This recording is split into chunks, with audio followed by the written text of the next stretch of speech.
What's going on, guys? This is going to be a very quick story basically showing you how to make directional light shadows be a little less dark, because sometimes if you do an exterior scene, your directional light's casting too many dark shadows, and it's usually a case with lighting that you're not going to build. Because it's exterior, I want things to keep moving, so in general I want it to be dynamic.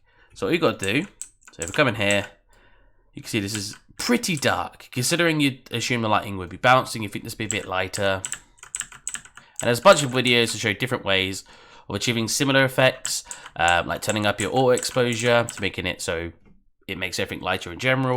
But if you just want these shadows here to just be a bit lighter, come into your directional light that you should have in your scene, where it says shadow amount down here, turn that to a lighter value. So if you do that, boom, instantly way lighter. Personally, a bit too light for me. I'd rather it about 0.9. There you go. And that should look a hell of a lot better for what you're trying to achieve. And again, obviously does it for all the outside.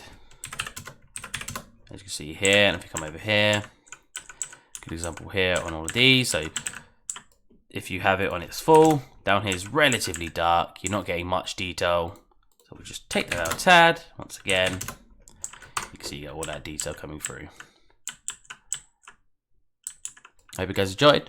I hope this helped some people who didn't know how to do this, and I hope to catch you next time. Bye bye.